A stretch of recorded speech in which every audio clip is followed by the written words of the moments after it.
Hello everybody, what's going on? Today we're going to be going over all of the class systems in 2v8 mode in Dead by Daylight, and we're going to be discussing specifically which one is the best and which one is the worst for each killer down the lineup that's available in this mode.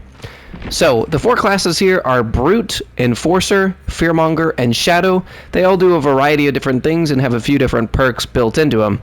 Essentially, Brute allows you to break pallets faster. Enforcer gives you a speed boost when chasing injured survivors. Fearmonger gives you a speed boost when you're not chasing anybody. And Shadow gives you undetectable and passes it to and from your teammate. There's a few smaller details to each perk, but for the most part, we're just going to be discussing the main priority of each perk and which killers use each one the best and which killers use each one the worst. So starting with Trapper here, his best one out of these four by far is Shadow. Now the reason I've selected this one to be his strongest is because I found it actually does give you some advantage and some protection over your information of where your traps are early in the match. As you know, Trapper requires a lot of time to set up in every given match, so while his teammates off starting to get injuries and downs on the other side of the map, presumably, Trapper can be setting up, but he'll be undetectable the entire time. And this way, survivors have a lesser chance of knowing where he is and where his traps are, moreover. So this gives you a big head start in the beginning of the game. With you being undetectable, survivors can't be sure of which corner Trapper spawned in and or which side that he's built up his traps and what areas they should avoid. So I found that long term this gives you a really big advantage. Now his worst perk overall I would say is Brute, simply because he can place traps on downed pallets and avoid breaking them. So you're not necessarily wanting to break every single pallet with Trapper, especially in certain areas like main building and shack, where survivors might be trying to go there more often and see the downed pallet as an area of safety and kind of fall into a trap, for lack of a better term there, pun intended. So I think Brute breaking pallets faster is not a great thing for Trapper, as he works really well from trapping around loops, not even necessarily on the down pallets, but just around loops with strong pallets to kind of coax survivors to go into that way. And so breaking the pallets isn't always his best strength. Moving on, we have Wraith, and his stats are actually going to be the opposite. So his best perk by far is Brute, and I believe this is the only killer that I've put Brute as their best perk, just because a lot of the killers in this mode seem to be able to play around pallets very well and or don't really need to break them. So with Wraith, Brute is his best perk by far though. He did get a buff where he breaks pallets and breakable walls and generators faster. He also vaults faster while cloaked. So all of these things stacked with Brute is basically something similar to what you'd have in the base game when you have brutal strength and fire up and all these things stacked for pallet breaking speed while he's cloaked. And then you add some of the add-ons where he also breaks these things faster as well. He basically insta-breaks pallets. It's about a half a second break animation on gens and pallets alike. And so Wraith uses this ability, this class, way better than any other killer by far. On the opposite end, opposite to Trapper, I think his worst ability is Shadow, simply because of the redundancy. His whole main point of his power, obviously he has the mobility, and he gets a little bit of speed boost when he comes out of his uncloak, but his biggest utility of his power is the undetectable status, which he gets by being in his by using his wailing bell and being in his cloak. So having Shadow on and being undetectable is just a redundancy. Sure, you can help your teammate get undetectable, every once in a while, but it really just feels like you're playing with no perks when you have this on Wraith, and it really just makes no sense. Next up, we have the Hillbilly. Now, his best perk, I put Fearmonger. Fearmonger, you get a 5% haste while you are unseen.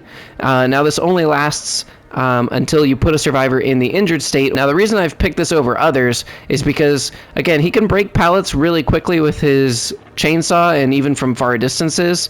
Sometimes it'll be better to break the pallet just on the spot instead of charging up a chainsaw than going, but if you're in overdrive, it's typically faster to charge it up and break it right there. And also you can fake out a survivor, like you're gonna chase him around the loop with the chainsaw and then move into the pallet break, so you don't always need to break the pallet normally with a kick. Enforcer, Typically, you're always going to be chasing a survivor that's healthy, and that's the best way to build pressure with Billy is to leave the injured survivors for your teammate, and you go after the healthy ones, especially in early game. You're not going to really be chasing injured survivors that much. People are going to start the match healthy, and you're going to chase survivors trying to get an insta-down. So to get a speed boost while you're chasing an injured survivor when you're trying to down the healthy ones, almost is never beneficial for you. And then Shadow can be good, but it does not silence his chainsaw. So if you still have a loud chainsaw but no terror radius, I mean, survivors are still going to have a pretty general idea of where you are. You can certainly use the Shadow to walk up to survivors and then use your chainsaw and maybe catch them before they make it to a safe window or pallet, but in general I don't find this being that beneficial, so that's why I say Fearmonger is his best. You can traverse the map really quickly, especially on the perimeters, and basically improve your speed of your chainsaw sprint. Now, the worst that I would say for Billy is the Enforcer, because again, you're going to be chasing survivors that are healthy. Even if a survivor is injured, you might not be chasing that long, or they might run you into a healthy survivor, and then you can change targets. You really want to save the injured survivors for your teammate when they come out of cages, and go for the ones that are healthy, and really make the most of being the only killer that can insta-down, aside from Wesker when survivors are fully infected, which is not nearly as much of an opportunity. Next up is Nurse. Now, Nurse's best perk, I also put Fearmonger, simply because of her fatigue. She does have decent mobility with her 2 blinks. Obviously, her first one gets her the majority of that mobility. However, if you're not in a chase with the survivor, the fatigue can slow you down a little bit, especially if you're in an indoor map or you're not landing every single blink as far as you possibly could. She does move slower in the base speed, so I just feel like that 5% while unseen does help a little bit and help her get into chases faster. Once she's in a chase, she has no problem downing survivors. And you know, so the 3% haste I don't feel like is that super beneficial. Same issue with the Shadow is that it does not silence her screech. She does that little scream during a blink. It does not silence that. So again, survivors still have a general idea of where you are. Now, her worst palette I would say is Brute 100%, because if you've ever seen a Nurse break a pallet, it was probably a once-in-a-lifetime experience to watch. Nurse players are probably one of the least necessary killers in the entire game that need to break a pallet during a chase. Her blink power is just too strong. She can go to any part of the loop at any given time, and really, really good Nurse players never break pallets. So it just, again, it's a redundancy. Next up is Huntress. Now, Huntress's best perk is Enforcer. The main reason I selected this as her best class for this mode is because of the aura reading that you get from this perk. So let's say you and your teammate are chasing kind of nearby, but still on separate chases. Your teammate hits a survivor within 32 meters of you.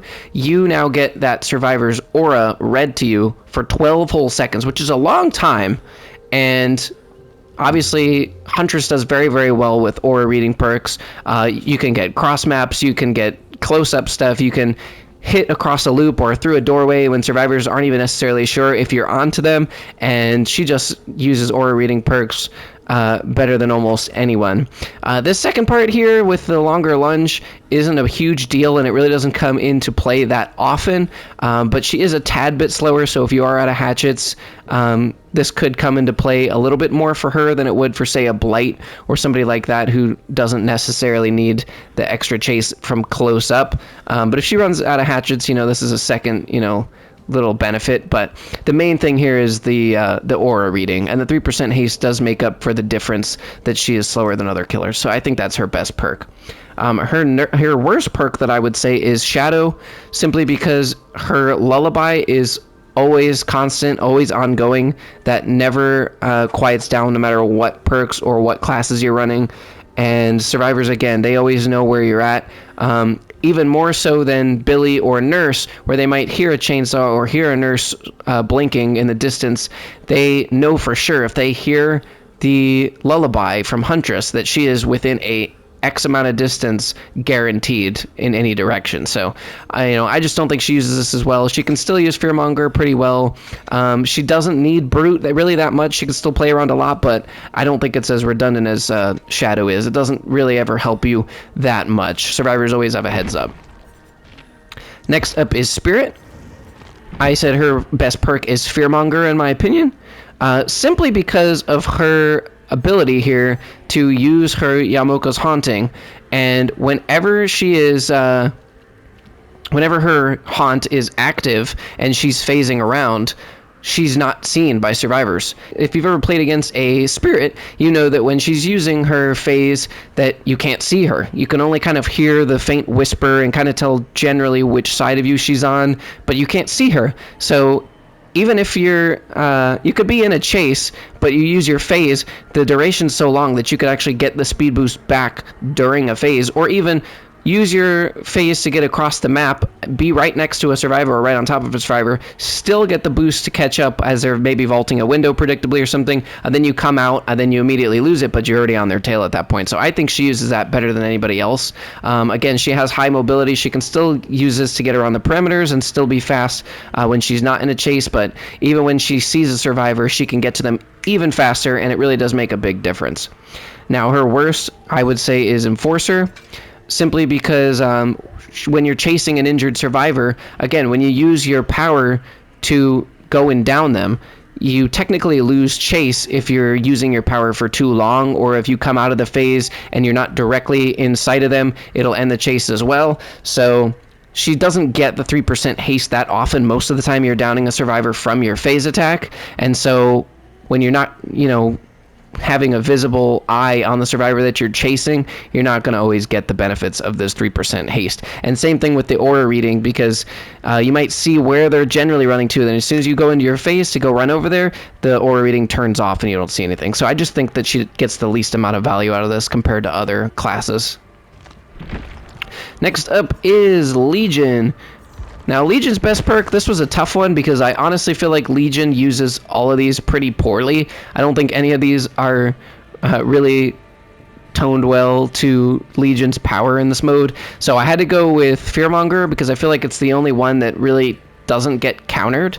The 5% haste while you're unseen, this can be good if you're smart about it. If you follow your teammate over, especially in the early game, you follow your teammate over to the other side of the map, you go into your power, maybe you get a couple stabs from survivors that aren't looking at you from behind, and you build up this haste, or at least maybe on the way over there, maybe you see survivors in a corner, you pop your Feral Frenzy, you're faster while you're running over to them, and then you have a longer duration essentially because you get there faster, get a couple of stabs, and then you go and leave your teammate.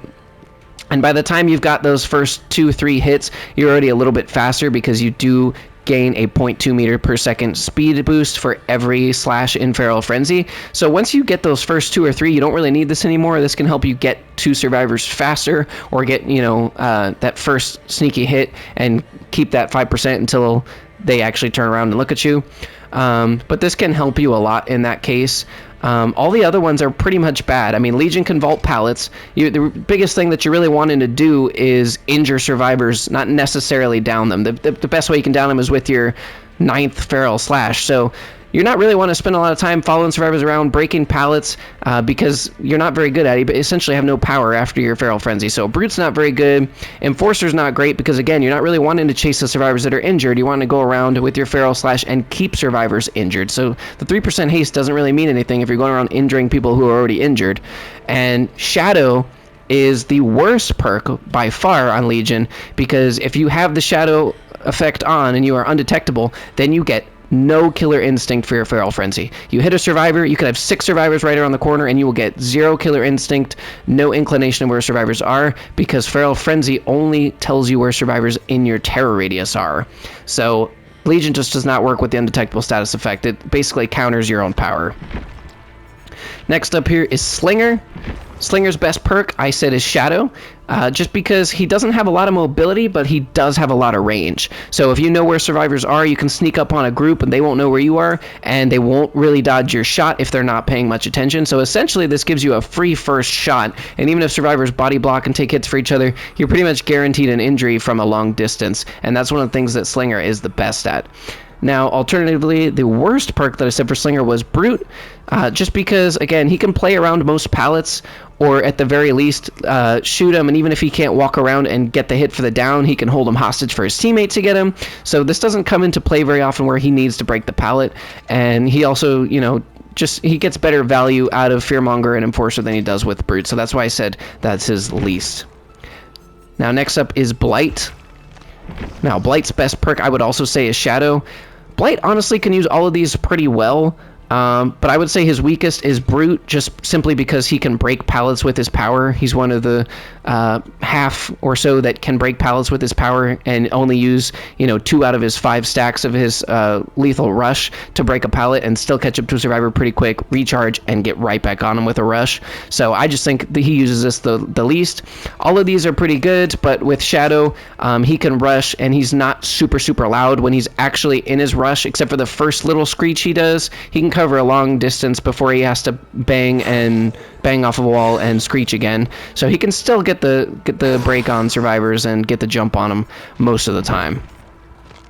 Next up is Nemesis. Nemesis's best perk I would say is Enforcer. With his contamination rate when he first infects a survivor, with that rate of the hindered being buffed in this mode to a full 3 seconds, survivors get slowed down a lot.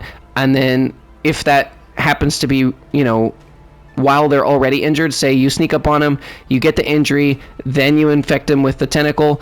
Now you are 3% faster because they're injured, and they're a lot slower for 3 full seconds, and you just close that distance and get that down a lot faster.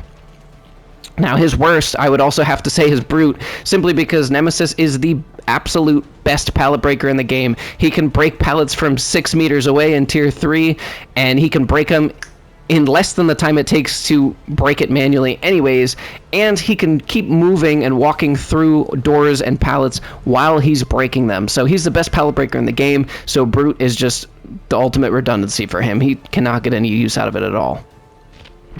Finally is Wesker.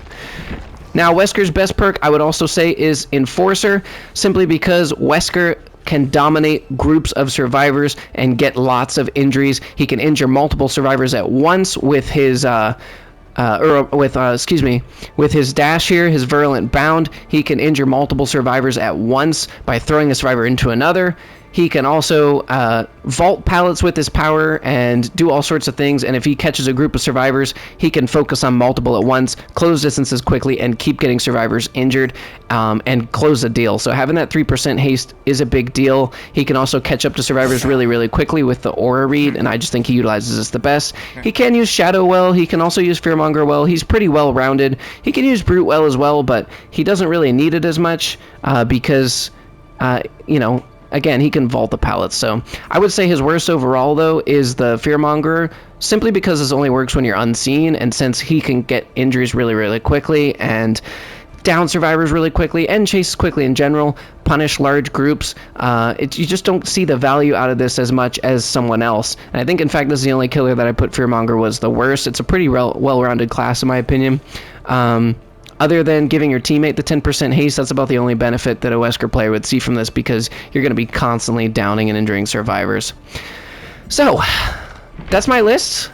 Next time 2v8 comes out, we might have more killers. They might change up the class system, but for now, those are my picks for the best and worst for each killer. You guys let me know what you think, and thanks for watching. Bye.